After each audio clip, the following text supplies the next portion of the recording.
Hey there, I'm Steve. And I'm Tyler.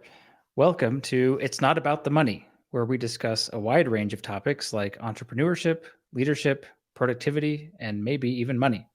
We're not here to bore you with financial jargon or the tax code, although we might. But if we do, it won't be on purpose. We're just a couple of small business owners trying to make sense of the world one podcast at a time. On today's episode, I will be interviewing my co host, Tyler Smith, a localization professional and a financial coach. So that's a good place to start. Tyler, what is a localization professional? Great question. I get asked that a lot, almost to the point where when people ask me what I do for a living, I say something else. A localization professional is someone who works in the language industry and is involved with adapting products and services that were created in one language and culture so that they can be used by people who speak other languages or come from a different culture. So, practically speaking, what that looks like is I work for language services companies, or my career has largely been working for language services companies who provide translation, interpretation, and localization services. Okay. And you are not doing the actual translation parts of it. You're more in the middle, the management kind of a position. That's right. Actually, relatively early in my career, I moved from being an individual contributor to being a manager. And so, although I started hands on with translations and moving them in and out of software products and interfaces, I quickly learned that I was more interested in the business side of things. And I've enjoyed a lot of different management roles since then. That's great. I know you have mentioned to me that your position is in the procurement division of the company, and I'm curious how what procurement means and how localization fits into that. Sure. Maybe I can back up a little bit and give you a brief tour of my career to explain how I got here. That would be great. So, my first job once I graduated was working as a localization engineer. Like I mentioned before, that's a very technical role involved with translating software and applications into different languages.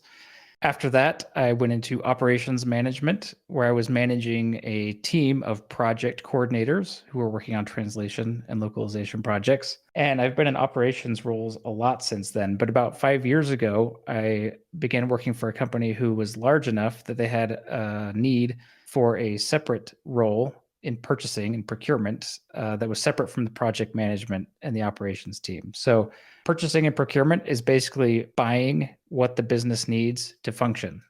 So specifically right now, I am buying all of our indirect services. So the things that we need to purchase so that we can fulfill the orders of our clients. In our case, that's translation services for the most part. It's kind of like the opposite side of sales. Sales is out there prospecting and looking for clients to bring in revenue, and purchasing is out there prospecting and recruiting vendors who can provide the services that we need, negotiating those contracts, trying to save money on rates and costs, and making sure that we find the right resources so that our project managers can complete their projects on time and with good quality. Okay, that's really interesting. I had always thought of procurement as like this is going to sound simplistic, but like buying the printer paper and the equipment and those kind of things. But the way you describe it, well, where your business, a lot of the inputs are translation services. That is what you are in charge of procuring.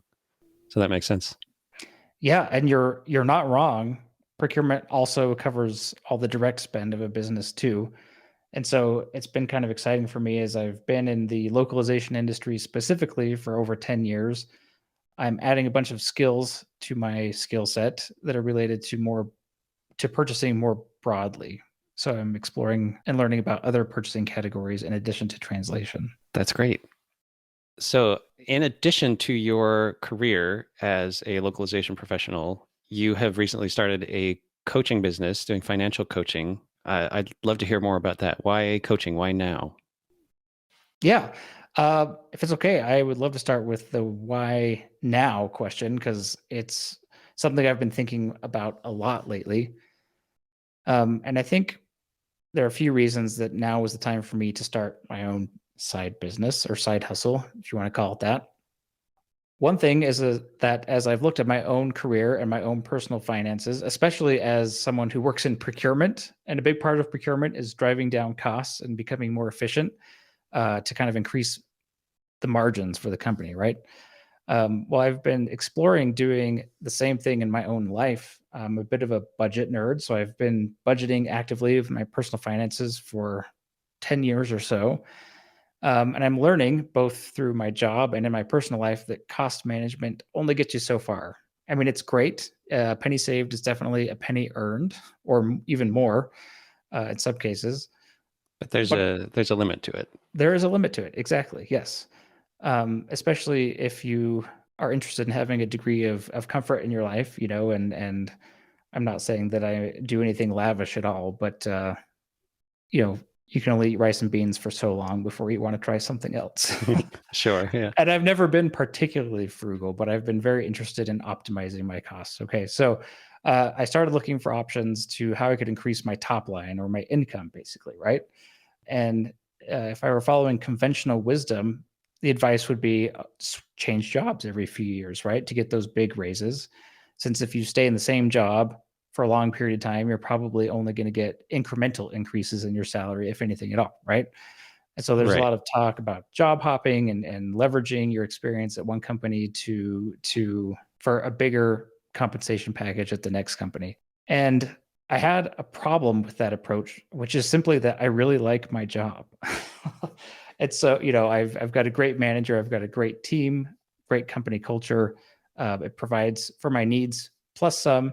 I have really no interest in switching jobs because there are a lot of non-monetary benefits to the job that I currently work, and so I needed something else if I wanted to augment my income a little bit. And so that's kind of the reason why I chose now as the time to explore starting a business on the side. That sounds like a great problem to have. I think it is. Yeah. You love your um, day job enough that you want to stay there and also do something else. yes. And then as to your question, why coaching?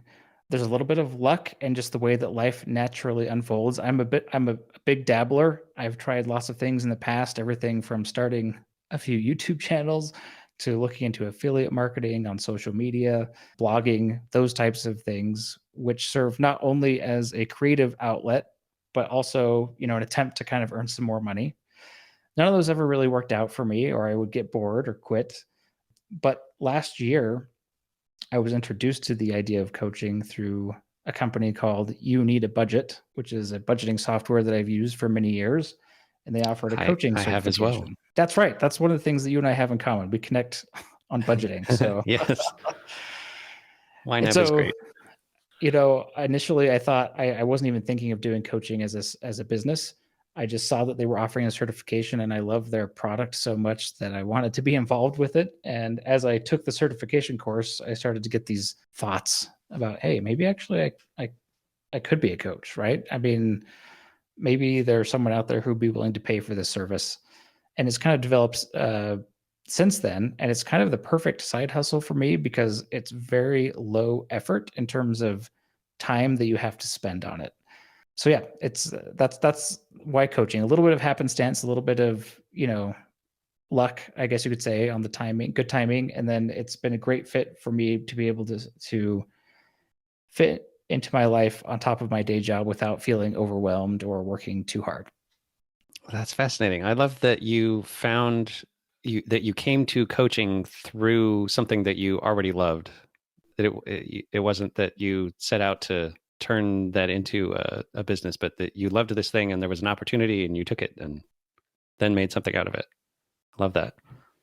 And also the fact that I think the biggest constraint that someone has at already working a full time job is time. So the fact that this business works really well with your schedule, that you're able to have a large impact with a small time investment, that's really great.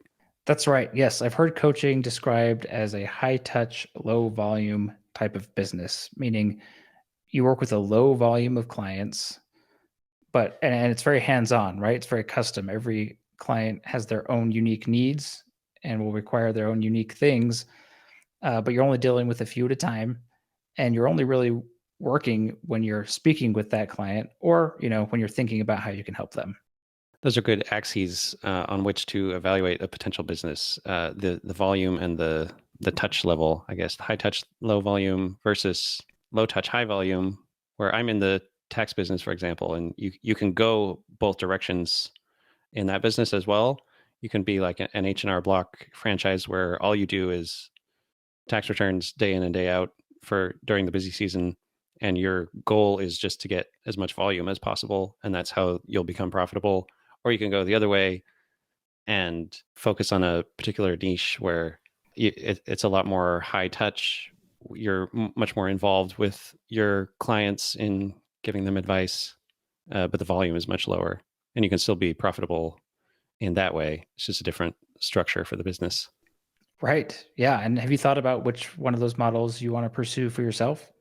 I'm definitely leaning onto the side of high touch, low volume, although eventually, by selecting a niche, I'm hoping to be able to systematize a lot of that so that it doesn't have to be bespoke for each individual client the way you're describing with coaching, where I know generally these are the kinds of things that my clients are going to need because they're in a similar sort of business as each other.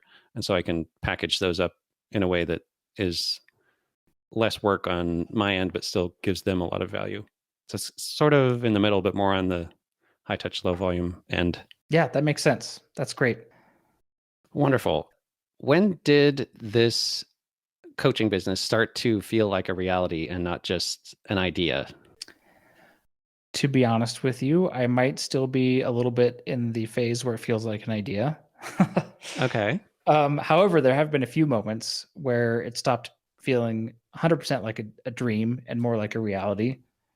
And I think one of those moments was, and perhaps this is no surprise, but the first time that somebody hired me, somebody traded money to me in exchange for my services as a coach. That was a bit surreal. You know, I was like, yeah, this could work. Somebody finds value in what I do. They're paying me money. I'm giving them the value that they're hoping to find. This is great. That was one of the moments for sure. And then more recently, I've been having more and more moments working with my clients where I'm able to see them experience breakthroughs, whether that's something that's been preventing them from understanding something in their personal finances that they're finally understanding, whether they have a realization about a belief that they had that was holding them back, or if it's something as simple as like, hey, I didn't know the software that I'm using could do that. Thanks for teaching me. You know, starting to see the work that I do have an impact is first of all really rewarding, and it's helping me believe that what I'm doing is real, if that makes sense. It does. Yeah, that's very rewarding, seeing an impact on your client's life. What has been the most exciting part so far for you? So I can think of a specific moment where I was the most excited, actually. It was on a call with a client, and we were talking about his money. And it's interesting, you know, I'm kind of starting this business as a financial coach, which is a niche in a sense. Um, Hmm. but it's not just about the money. And I realize that's what our podcast is called, and we'll probably talk more about that later. But you know, money is a tool, and you use money to create the life that you have. You know, you earn money, you spend money in a certain way. Anyway, we were having a discussion about what with this client. You know, I had asked him something along the lines of, "What do you stand for? Like, what are your values?" Because we have to understand those a little bit before we make some decisions about, you know, how you want to spend your money. Right. And he just became silent for what seemed like a really long time. And then he started getting a little bit emotional. And then I started getting a little bit emotional. It was, you know, there were no tears shed or anything, but it was a powerful moment. And I realized that the conversation that we were having was creating an insight for this person that could potentially change their life. And so far, that's been the most exciting part of my business. That's wonderful. Coming back to those breakthroughs again, of really seeing, I imagine as a coach, that's kind of what you're going for, is helping people change their lives. And so seeing those breakthroughs, those realizations, is a big part of knowing whether you're successful. Yeah, I think it is, and it's tough because you can't manufacture those moments. So you might have a lot of conversations or a little or few conversations before you experience one of those moments. But I think that is the goal. The goal of coaching, as I understand it currently, is transformation, is for the client to experience some kind of transformation. Their life is never the same. What I'm finding is that as those moments happen, I'm also experiencing transformation. I mean, these are meaningful conversations, right? And they affect both participants, I think, in big ways. So it's very cool, very exciting to me. It makes me think of times earlier in my life where I've enjoyed similarly, what do you want to call it? Deep conversations, I guess. When I was a kid, a teenager, I worked as a counselor at a Boy Scout camp.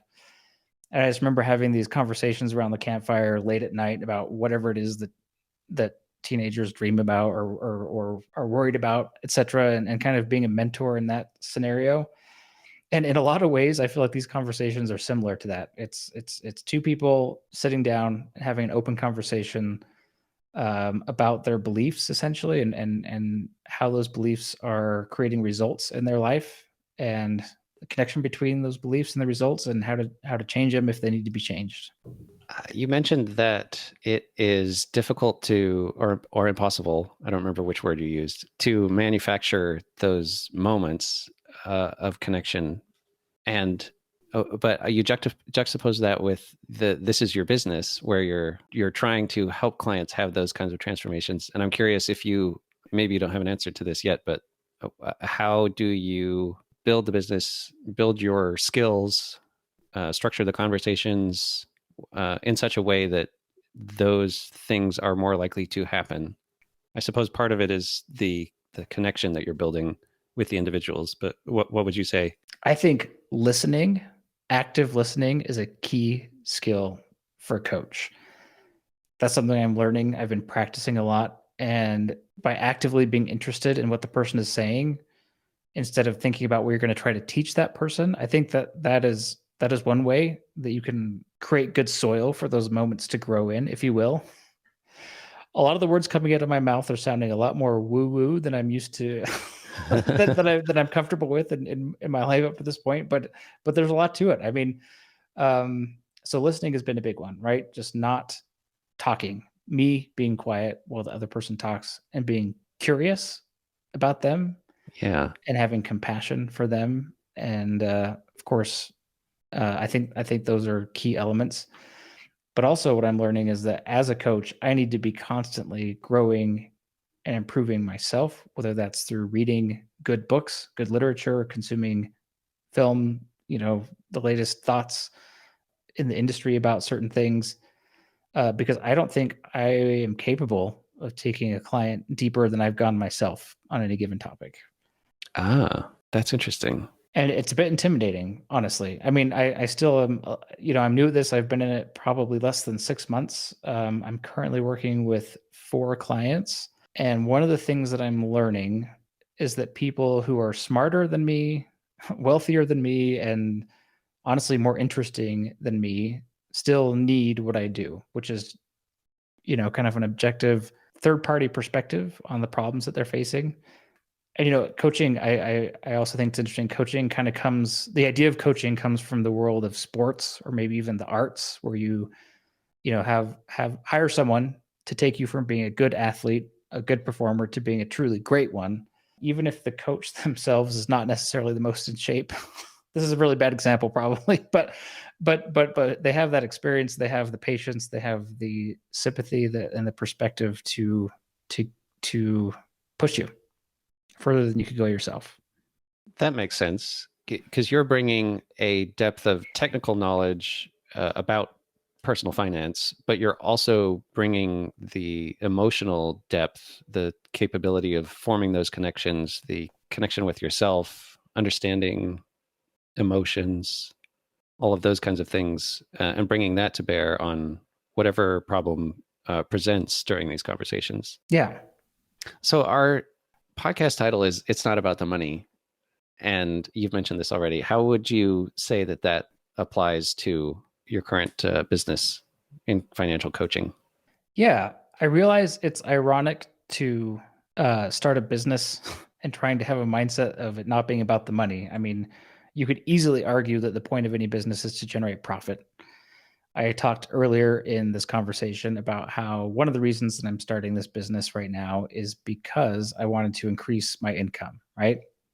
So there Right. are there are definitely ways in which it is about the money. So the title of our podcast is not about the money. It's a mindset that I'm consciously trying to pursue because I don't need this money. Just like nobody needs coaching. It's definitely optional, right? Um, but Hmm. someone might want coaching and someone might benefit from the coaching. And for me, I'm trying to make it a focus on that connection and on the service that I can provide to people in a way that could potentially change their lives. That's the goal. And I'm trying to develop a mindset where I am satisficing or being satisfied with the work that I'm being able to do, and the amount of money that it's bringing in, rather than being on a hamster wheel out there posting on social media every day, running ads, just try, kind of in the rat race of trying to find new clients. I'm trying to let this develop organically and grow through referrals and through natural conversations and connections. So that's one way for me that the title "It's Not About the Money" relates to what I'm doing. And I think there's a big part of me that's doing it for the adventure, not just the money, right? I'm very lucky to be in a position where this pursuit is optional. Like I said, I have a day job. It's giving me a safety net where I can pursue things like this. The potential to increase my income comes with some risk, right? I'm spending money on a business license. I'm spending money on incorporating and on some software and some things that, if I never make any money as a coach, that would be a loss. But it would be a fun loss. It'd be an adventure. It'd be trying something new and developing myself in that way. So that's another way, I think. And also, I think coaching is good for everybody. If I will be able to apply the skills that I'm learning in my coaching practice in my day job, where I'm a manager of people who need coaching and who could benefit from coaching to grow and develop in their own careers. And so that's a nice benefit to it as well. Yeah. I love the idea of it being for the adventure. As I look back on my life so far, the things that I did just because they interested me or just because it seemed like a challenge that I wanted to take on, those have been some of the most rewarding things that have ever happened that I have great and terrible memories about, that I've grown a lot from. I think that's a great reason to do something, especially if you've got that safety net under you where failure is okay. So you might as well try. Yeah. And can we talk a little bit about something that we mentioned in our conversation in our last episode where we were talking about your business? Sure. um, I think it came up where we talked about the concept of pursuing your dreams or pursuing your passion when it comes to making a living versus pursuing something that you're good at that can just pay the bills even if it's not the most exciting in the world. So to me this is kind of a paradox. Like I actually wouldn't say that coaching is my passion. I think it's way too early in the journey for me to say that. I'm still learning how I feel about it. Sure. Although all signs point to it being pretty awesome, not gonna lie. And so I think the adventure is a key aspect of it for me. It's like, can this work? I don't know, but I'd love to find out. And as we talked about in our last conversation, now that I'm starting to see money come in from this, that's kind of ignite or validating, I guess you could say. Well, what am I trying to say? I don't know. It's like a flywheel effect, I guess you could say, right? So trying something out, putting something out into the world that's valuable to others, having people recognize that value and exchange money for that value. It's very exciting. And I think that kind of what I guess I'm trying to get at is it kind of it helps. It helps me be more passionate about it, to see it being successful. Yeah, I like the flywheel analogy of this is something that you think you might already like, but it may not sustain on its own unless there are, I don't know, multiple reasons to do it or sufficient reason to do it. And the flywheel of, hey, this idea has been validated in the market. Folks are willing to pay me to do this for them. That is a big factor in that. One of the other interesting things for me about coaching, as opposed to some of the other projects I've dabbled in over the years is I feel like whether or not it works out as a business, I will have left the world a better place for trying. Hmm. When that comes to some of the past things that I've done, whether it be like blogging or social media posting and affiliate sales, those can all be really good and legitimate businesses that provide value. But I'm not convinced that my mind or my heart was in the right place in those efforts, or that I left the world a better place for having tried. But every single conversation I have with a coaching client or a potential coaching client, even if they never hire me, I can feel pretty confident that I've left the world a little bit of a better place. Yeah. So if someone were, maybe this is you a year ago, or someone who's thinking about, could I be good at coaching? Is coaching something that I might enjoy doing? How would you counsel them to figure that out? What kind of skills or aptitudes or uh, do they need in order to be successful at coaching? Oh, that's a good question. Well, bearing in mind that I'm still relatively new at this, based on what I've learned so far, one of the ideas that I'm coming to believe strongly and live by is that coaching is what sells coaching, not some of the things I mentioned before, like ads, social media, blogging, all that stuff. So I think, and it's also something that requires practice as I'm learning. So if you want to be a coach or if you're Mm. interested in being a coach, just do it for lack of a better phrase. I mean, and there's ways to do that. I've read, there's a book that's had quite a bit of influence on my approach to this called The Prosperous Coach. There's another coach that I have kind of adopted as my virtual mentor, meaning he has no idea who I am, but I listen to his podcast and apply what he says. Mark Butler, and both of those sources for me have been influential in helping me understand that I can connect with people in normal, natural ways all the time and have coaching conversations and develop those skills and provide powerful service to people in everyday life. One of the tips that both of them have taught me, though, is not to coach people uninvited or unsolicited. So it Mm. could be, no one wants advice, and that's not what this is. And so one thing that I've adopted after learning that is if I'm having a great conversation with somebody where we're connecting and it's, having an impact, I will not just start coaching them. I will ask them if they have enjoyed the conversation and if they'd like to have more of a conversation about that. And if they say yes, then we set up a separate time where I can try and help them with whatever it was that we're talking about. That's been a good way to kind of separate things out and avoid being like being a giving unsolicited advice or sounding preachy or selling anything at all, right? You're just having a great conversation and inviting them in a separate time to have a coaching conversation if they want. Sure. So you get to practice the human connection all the time. You're just being a human, being Yeah. a good friend, a neighbor, a colleague, and also uncovering those opportunities for where mutually you both want to engage in that kind of a coaching conversation. Then you can also do that, whether Yeah. that's them paying you or it's just you practicing for the experience. That's right. And as part of my certification to be a budget coach, they required that we coached a certain number of clients as practice, which I think is a great idea. And so I was offering to do that for free for a lot of my friends and family and had some really awesome experiences doing that. So I guess that's we've come full circle. If you want to be a coach, there's really there's no regulation around it. There's nothing stopping you from going out and like being a thoughtful, engaging person and trying to have meaningful conversations with people. You can offer to do it for free. You could even offer to give them something in return for the hour that they give you if you're really struggling to find someone to practice on. So, yeah, just do it. That's great advice.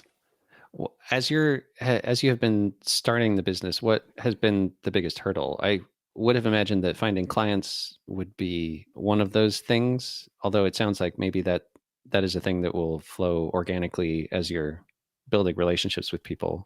What would you say has been your biggest hurdle? Finding clients has definitely been one of the biggest hurdles. And I could tell you about a few things that I've tried and that have not worked, and Okay. some of the things that are working. And I've alluded to this a little bit already, but one of the first things I tried, and this was very early on, before I really even knew what I was trying to do, was social media marketing. So I spun up a Twitter account dedicated to personal finance and financial coaching, and I uh, created a lead magnet, and I did all of the things you're supposed to do to grow on Twitter. Tweeting 5 times a day, replying to a billion comments a day, like all the things, right? And Hmm. there's a huge community on social media and on Twitter for sure. That's the platform I was on, like dedicated to this. Like there's people out there telling you that's what you have to do. There's people telling you that you can earn six figures within a year if you just do all these steps, and you'll there's also people who sell booking services. So you can hire someone to book your calendar with sales calls basically, right? I didn't try that, but I tried a lot of the other things, and it was terrible. It was like it was just it's a lot of energy, it's a lot of work, it's a lot of time, and for me there well, I can't say there were no results. I will. I did get one client through all of that, but I decided pretty quickly like it just wore me down. So that's something I've tried.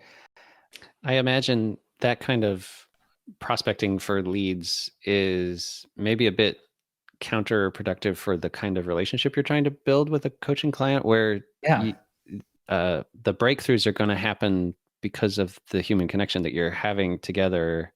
And if you're in a sales mode of trying to put yourself out there and, hey, you should come buy my coaching services, I wonder if that's counterproductive. I think it absolutely is, and that's one of the things I've had to learn. I said finding clients was one of my biggest hurdles. Subtopic to that, I guess, would be a hurdle has been learning how to sell coaching. So all the things that I just mentioned, actually, I think are a better fit for other types of businesses like affiliate sales, or if you're selling a digital product, you can sell a course or a PDF or ebook or Yeah. something like that where but again, that's high volume, low touch. So what you're trying to do is amass this huge volume of interactions at a lower price point that requires almost no maintenance, right? You just have a PDF or a course that you've recorded, you're selling it. I mean, the way that business keeps going is volume. Right. Okay. That's a good distinction to make. That those methods do work for some businesses, but they're a fundamentally different model than what you're trying to go for. And so that's why it hasn't worked for you thus far. I suspect. I mean, it's Yeah. all a little bit of a science experiment. So it's hard to Right. draw a causation, but it seems that way. Yes. I think what you Okay. said is right on the money, which is a coaching relationship is actually pretty personal. And I have found in all of my tweeting and blogging and all ad running and all that stuff that you can't really sell coaching to someone who hasn't experienced the value that coaching provides. I don't want to sell people on the concept of coaching. I already said earlier, nobody needs coaching. I think it's a value add in your life. It's a way to get from good to great.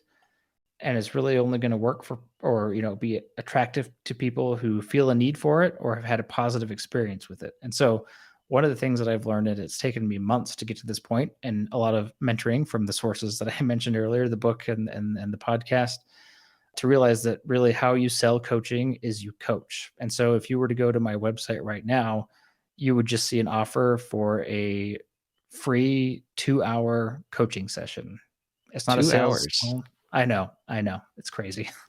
Tell me um, about that. so the idea is to give a potential customer, someone who is interested in coaching, well, let's just put it this way. If someone's interested in coaching enough to seek it out and land on my website through one form or another, they've got some kind of problem that they're trying to solve, and they feel like they could benefit from having someone help them overcome that problem.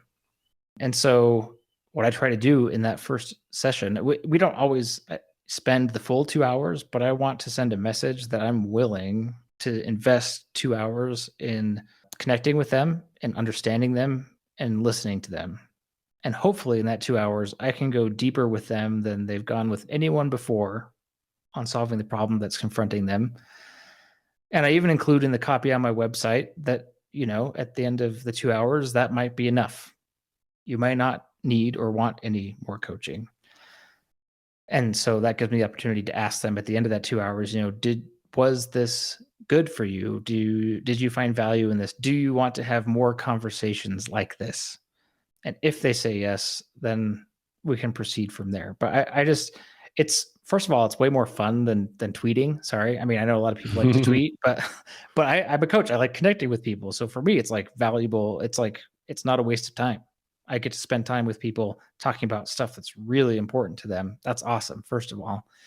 And if I'm doing my job correctly, and if they are experiencing some kind of insight or breakthrough or even the beginning of a transformation, I think it's just natural that they would want to keep working with me. And so it's totally removed the pressure. Basically, I used to get so stressed out because I used to offer like a 30-minute, what do you call it? A discovery call, right? And I was Yeah, following kind of a more traditional sales script where you find out what their problem is and then you really make them feel the pain. You like kind of twist the knife a little bit so they realize how bad it hurts. And then you like unveil the solution and then you sell it basically. And I really hated that because I don't think I'm a salesperson at heart. I mean, again, that kind of approach can work really well for certain types of businesses and products, but it's not, I've found, how you get someone to trust you enough to want to coach with you. So for me, the trade off is, yep, I sometimes spend 2 hours with someone who ends up not hiring me. But if I do spend 2 hours with someone and they do end up hiring me, I know it's going to be a really fruitful relationship for both of us. that's amazing. The voice in my head as you're describing this is screaming, this is not scalable. Like you can't just keep offering 2 hours for free forever, and maybe you won't. But the thing that you said that really drove it home was that this is not a waste of time. Like you're practicing your craft and you're helping people. And if at the end of the 2 hours that's all they need, great. If they want more, then you have demonstrated to them what you can do for them in those 2 hours. You've been really present with them. You've given them what they need, and then maybe something comes of that afterward. And maybe it doesn't, or maybe it does 6 months later or a year later, or, you're Yeah, right. It is not scalable. I am in a high touch, low volume business model right now where, I'm not selling courses. I'm not selling something that's reproducible. It's unique to our relationship. And absolutely. I think that I'm okay with that. Like I mentioned, that's what makes it an easy business to run for someone with like me who has a full-time job. I no longer need to spend the time on social media. I no longer need to spend the time blogging or doing any other stuff. I do need to spend the time. You could argue, 2 hours is a long time. It's true. But I've just got several, well, I think right now it's 2 windows, I guess, on my calendar per week where that can happen. And so, let's just say I was like fully, like people were flocking to me and and I was just fully, it would still only be 4 hours a week maximum, basically, that I'd be putting in, which is way less than I was spending tweeting and advertising and all that stuff. And I guess my idea really for now is not to scale. It's just to be small, to have a business that works for my schedule and the amount of effort and energy that I want to put into it right now.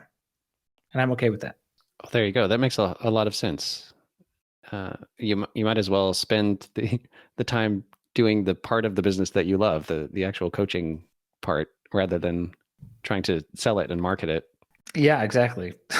Uh, And coaching also seems like, or at least the way you describe it, seems like a business that will grow slowly at first and maybe forever, but it's the speed of the growth is not the point. It's gradually building up that network of folks who have seen the value of coaching, and 6 months down the road or 2 years down the road, they need it or someone they know needs it, and you're there offering that service to them. that's right.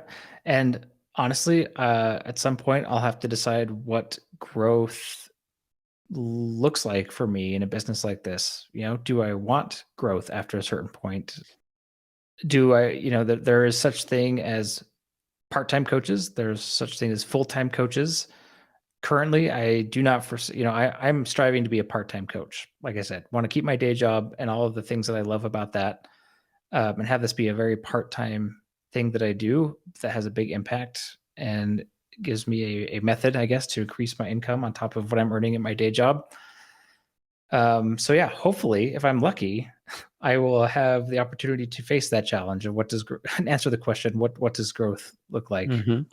Have you found that the clients who get far enough in the process that they want to hire you are already prepared to talk openly with you about finances? For a lot of folks, that's a, a touchy subject.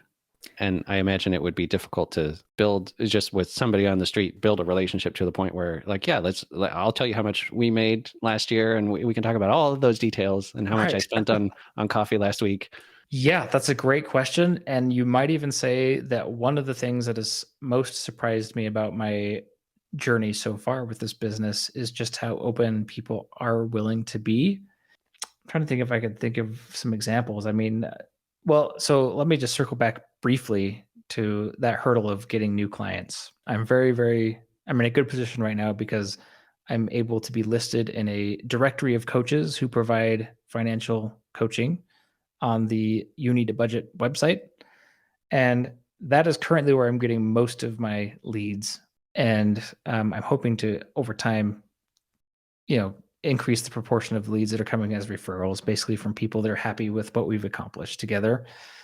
So I don't know. It's like people who are at this point where they're looking for a coach. I think they are feeling some kind of pain. And I know I talked earlier about how my job is not to like twist that pain until they feel like they have to buy what I have, right?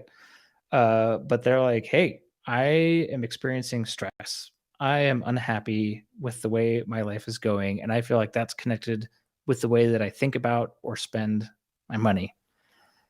And so far, my experience has been they're ready. They're ready for change. They're ready for that transformation. And yes, I will say I've been very surprised at how open people are willing to be. I mean, it's like not long into our relationship where they're popping open their budget and sharing their screen with me and saying like, "Hey, let's dive in. Let's see what's going on here." And I really value that trust that they have in me. I don't take it lightly. It's really special. Well, Tyler, thank you for this conversation. It's been really lovely learning more about what you love about coaching and learning how you run your business. Thanks for taking the time to go over that Yeah. with us. Is Yeah, there it's my pleasure. anything that I have not asked you about that you would like to share? No, I don't think so. I appreciate your thoughtful questions and giving me a chance to share about my experience so far. Well, wonderful. Well, and thank you to all of our listeners as well. And we will see you on another episode of It's Not About the Money.